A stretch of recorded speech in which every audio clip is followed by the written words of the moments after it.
Hello students, तो welcome to last lecture of numericals on dual nature of radiation and matter. इस lecture में भी हम लोग 6 न्यूमेरिकल्स डिस्कस करेंगे। इन सभी न्यूमेरिकल्स के इंपॉर्टेंट कॉन्सेप्ट्स और फॉर्मूले और स्टेप्स लिखा के दूंगा। वैल्यू सब्स्टिट्यूट करके आंसर निकालना है और उस आंसर को अपने टेक्स्ट बुक से क्रॉस चेक करना है, क्योंकि टेक्स्ट बुक में इन सभी के आंसर्स दिए हैं। So without wasting our time, will start with our first numerical today. Given the following data for incident wavelength and the stopping potential obtained from an experiment on photoelectric effect, estimate the value of Planck's constant। पहली बात h निकालना है and the work function of the cathode यानी phi naught निकालना है। What is the threshold frequency, मतलब nu naught निकालना है। तीसरी चीज and corresponding wavelength यानी lambda naught भी निकालना है। साला एक ही प्रॉब्लम में 4 चीजें, और बाप रे 5वां भी बचा है। What is most likely metal used, यानी मेटल भी निकालना है ना। 5 चीजें निकालना है, ओके। और ये टेबल दिया है, बस दैट्स इट, इतना ही दिया और कुछ नहीं दिया है। तो एक काम करेंगे, सबसे पहले हम लोग क्या करेंगे, टेबल में मार्क कर लेंगे। मतलब तुम लिखोगे गिवन में ये लैम्बडा 1 इसको बोलेंगे, इसको लैम्बडा 2 बोलेंगे, इसको V01 बोलेंगे और इसको V02 बोल देंगे। तुम लिख लो गिवन में lambda 1 is this, lambda 2 is this, V01 is this, V02 is this, ठीक है। फिर हम लोग लिखेंगे we know that Einstein's photoelectric equation is E V naught is equal to H C by lambda minus phi naught. तो पहला equation क्या बनता है यहां पे, E V naught 1 is equal to H C by lambda 1 minus phi not. Phi not हमेशा phi not रहेगा, phi not 1 नहीं रहेगा, क्योंकि वो तो फिक्स होता है। ई V not 2 is equal to hc by lambda 2 minus phi naught। सबसे पहले h निकालना है, प्लैंक्स कांस्टेंट निकालना है। तुम h की वैल्यू सब्स्टिट्यूट मत करना, नहीं तो तुमने वही सब्स्टिट्यूट कर डाली जो हमको निकालना था, है कि नहीं है ना। तो h निकालने के लिए हमको phi naught बाद में निकालेंगे, तो phi naught को हटा दो, यहां से दोनों को सब्ट्रैक्ट कर दो, दोनों इक्वेशन को सब्ट्रैक्ट किया तो क्या आएगा, e कॉमन निकलेगा इन दोनों में से, तो ब्रैकेट में बचेगा V01 minus V02 that is equal to hc by lambda 1 minus hc by lambda 2, ठीक है। hc कॉमन निकला, ब्रैकेट में 1 by lambda 1 minus 1 by lambda 2। अब निकालना क्या है, h, तो therefore h को वहां रखो, बाकी सारी चीजें इसके नीचे लेकर आ जाओ। e v01 minus v02 upon c bracket में 1 by lambda 1 minus 1 by lambda 2। सभी वैल्यू सब्स्टिट्यूट करो और आंसर निकाल लो, है ना। सभी वैल्यूज है तुम्हारे पास में, E का वैल्यू है, V01 है, V02 है, C का value 3 into 10 to the power 8, lambda 1 lambda 2 की वैल्यूज है। हाँ, सिर्फ एक बात ध्यान में रखना, लैम्बडा 1 लिखते वक्त 2.536 into 10 to the power -7 metre लिखना, और लैम्बडा 2 लिखते वक्त 3.650 into 10 to the power -7 metre लिखना, है ना। ये 5 है, मीटर में लिखना है, ध्यान रखना, क्लियर। तो यहां से h का वैल्यू आ जाएगा। फिर क्या करना है, वर्क फंक्शन निकालना है। ये पहला आंसर आ गया तुम्हारा, है ना, फर्स्ट आंसर। सेकंड, अब ये h का वैल्यू ये इक्वेशन में रख दो, सॉरी, ये h का वैल्यू ये इक्वेशन में रख दो, पहले वाले इक्वेशन में रख दो h का वैल्यू। बचा कौन, फाई नॉट, तो फाई नॉट आ जाएगा। h का वैल्यू रख देना है, E पता है, V01 पता है, hc लैम्बडा 1 पता है, फाई नॉट निकालना है। तो जो फाई नॉट का आंसर आएगा ना, वो जूल में आएगा। इसको इलेक्ट्रॉन वोल्ट में कन्वर्ट करना है, कैसे, divide by 1.6 into 10 to the power -19। तो जो फाई नॉट का आंसर है वो इलेक्ट्रॉन वोल्ट में आ जाएगा, ठीक है। आ गया यहां से फाई नॉट। तीसरा, threshold frequency. Threshold frequency new not, उसका फॉर्मूला क्या है, फाई नॉट बाय एच, है ना, फाई नॉट बाय एच। अब फाई नॉट कौन सा यूज करना है, जूल वाला यूज करना। फाई नॉट जो है जूल वाला यूज करना, और एच की वैल्यू तो हम लोगों ने निकाली है यहां पे, वो ये सब्स्टिट्यूट कर देना। तो जो आंसर आएगा वो आएगा उतना हर्ट्ज। अब चौथी चीज, लैम्बडा नॉट। लैम्बडा नॉट के लिए तुम क्या यूज कर सकते हो, C by nu naught, formula direct, C is equal to nu naught lambda naught, है ना। तो वहां से लैम्बडा नॉट आ जाएगा। तो ये जो आंसर आएगा वो उतना मीटर आएगा, ठीक है। Finally, what is most likely metal used for emitter. अब वो डिसाइड होगा फाई नॉट के वैल्यू से। सिंस तुम लिखोगे phi naught is equal to that much electron volt, textbook में टेबल दिया है, टेक्स्ट बुक में टेबल दिया है, वो टेबल में देखो ये वैल्यू किसके आसपास में आ रही है, तो ये जो वैल्यू आएगी वो आएगी कैल्शियम के फाई नॉट के इक्वल आएगी, तो it is calcium, that metal used for emitter is calcium. अब तुम बोलोगे सर वो लर्न करना पड़ेगा क्या? हाँ, वो वैल्यूज तुमको थोड़े बहुत लर्न करने पड़ेंगे। मेरा सजेशन है कि एक काम करो, वो टेबल है ना, वो लिख के अपने स्टडी टेबल के सामने टेबल चिपका दो, वो एक पेज पे लिख के चिपका दो, कंटिन्यूस 5-6 दिन उसको पढ़ो, सिर्फ वैल्यूज को पढ़ो, बस ऐसे बैठे, सवेरे एक बार पढ़ लिए, दोपहर में एक बार पढ़ लिए, शाम में एक बार पढ़ लिया, 7 दिन पढ़ोगे ना, 7 दिन में पूरा याद हो जाएगा तुमको, हर एक वैल्यू ध्यान में आ जाएगी। मतलब 2 पॉइंट बोला कैल्शियम, सब ऐसे वैल्यूज ध्यान में आ जाएंगे। ओके, तो ये करके देख लो, और एग्जाम में जाने से पहले याद रखना कि ये पढ़ के जाना है, टेबल पढ़ के जाना है। ओके, वैसे उसके लिए मैं एक अलग वीडियो बनाऊंगा कि एग्जाम के पहले क्या करना पड़ता है, एक दिन पहले क्या करना चाहिए, है ना। और अभी भी मैं एक स्ट्रेटेजी वाला वीडियो बना के डालूंगा, ओके, कि स्ट्रेटेजी क्या होना चाहिए, how do you prepare for board exams. Okay,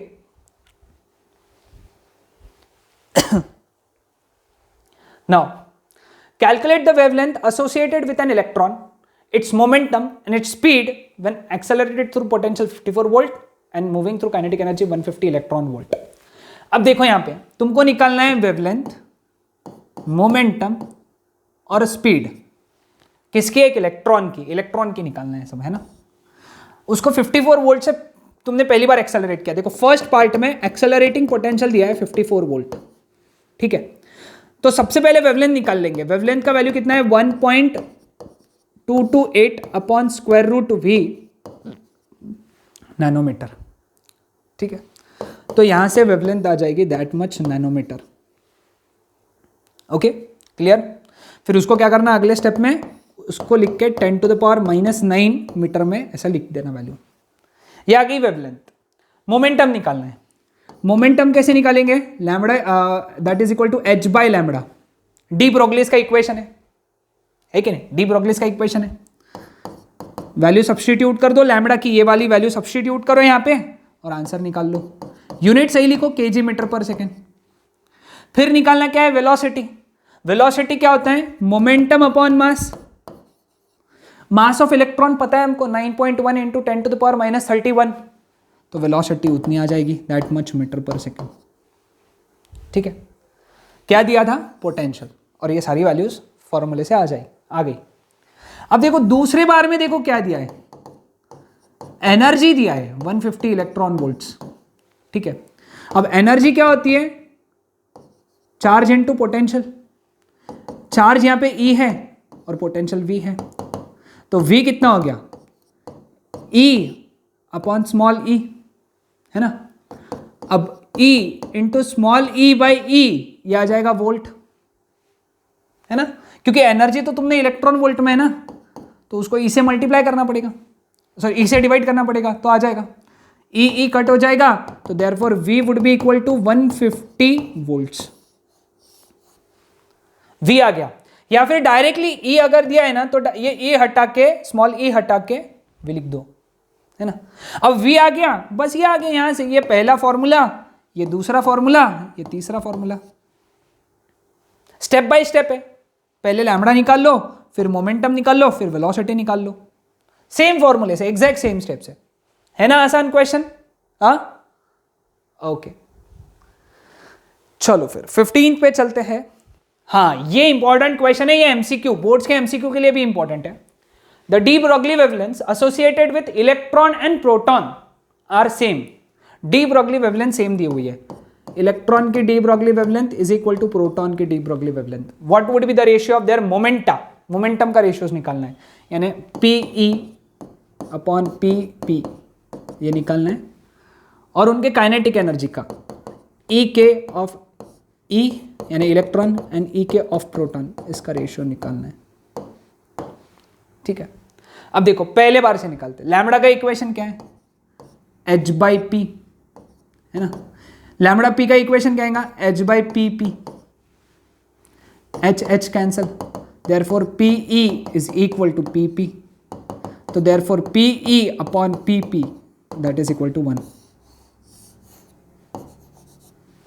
ratio 1 आया, ठीक है, मोमेंटम का रेशियो 1 आया, सिंपल।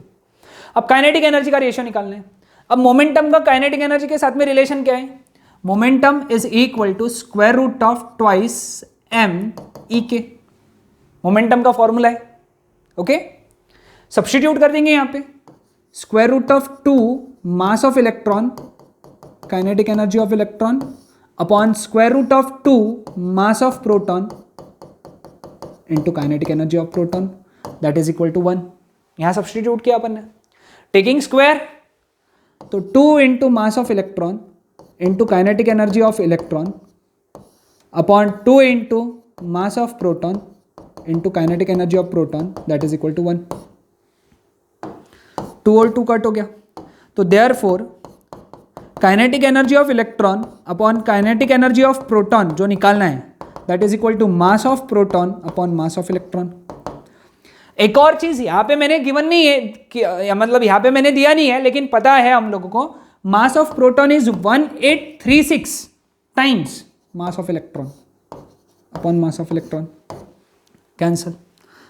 तो therefore kinetic energy of electron upon kinetic energy of proton, that is equal to 1836, याद रखना, ओके। बहुत इंपॉर्टेंट चीज है, बहुत important, okay. Clear with this? आसान सवाल, ओके। तो मोमेंटम्स का रेशियो 1 आया, काइनेटिक एनर्जी का रेशियो 1836 आया, मतलब काइनेटिक एनर्जी ज्यादा है, इलेक्ट्रॉन की काइनेटिक एनर्जी ज्यादा है, it is 1836 times the kinetic energy of proton, याद रखना, ओके। चलो 16th, हाँ, what is the speed of proton, यहां पे प्रोटॉन बोला है, ध्यान देना, हाँ बहुत अच्छे से, इलेक्ट्रॉन नहीं बोला है, प्रोटॉन बोला है, बच्चे गलती कर देते हैं वहां पे। Having D Broglie wavelength, wavelength दिया हुआ है 0.08 एंगस्ट्रॉम है, इसलिए 10⁻⁻10 मीटर। स्पीड निकालना है, पहले मोमेंटम निकाल लेंगे, momentum is equal to h by lambda, यानी 6.63 into 10⁻34 upon lambda is 0.08 into 10⁻10। यहाँ से मोमेंटम आ जाएगा kg मीटर पर सेकेंड। वेलोसिटी क्या होता है? मोमेंटम अपॉन मास, है ना। मोमेंटम का तो वैल्यू ये सब्स्टिट्यूट कर दोगे, और मास कितना लिखोगे प्रोटॉन का? 1.67 इंटू 10⁻27 प्रोटॉन का मास, ओके। ये गिवन रहेगा, प्रॉब्लम में गिवन रहेगा, तो यहां से वेलोसिटी निकाल लोगे, दैट मच मीटर पर सेकेंड, है ना आसान? हाँ, ओके।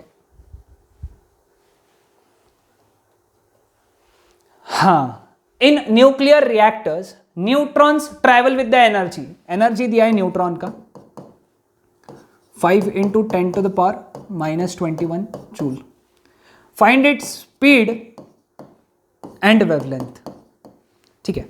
एनर्जी से स्पीड निकालना बहुत आसान, ट्वाइस ई के अपॉन, ये काइनेटिक एनर्जी दिया है ना, अपॉन एम। कहां से आया फॉर्मूला? काइनेटिक एनर्जी का formula, E K is equal to half M V square से, यहां से आया। बस वैल्यू सब्स्टिट्यूट करना है ई के का और एम का, और एम कितना लेंगे न्यूट्रॉन के लिए, ये भी गिवन रहेगा 1.67 इंटू 10⁻27। प्रोटॉन न्यूट्रॉन का मास करीब करीब सेम होता है, तो वैल्यू दिया रहेगा ये, है ना। ई के भी दिया हुआ है, वेलोसिटी आ जाएगा दैट मच मीटर पर सेकेंड। अब लैम्बडा निकालना है, lambda is equal to H upon M V, है ना। वी तुमने निकाल लिया यहां से, मास तो तुमको पता है ये, है कि नहीं? कितना आसान है ना, यहां पे डायरेक्ट फॉर्मूले बेस्ड है। आखिरी के सारे क्वेश्चंस, पहले वाले में कैलकुलेशंस बहुत थे, यहां तो डायरेक्ट वैल्यू सब्स्टिट्यूट करो और आंसर निकालो, ओके। चलो, लास्ट न्यूमेरिकल इस चैप्टर का हम लोग पढ़ेंगे।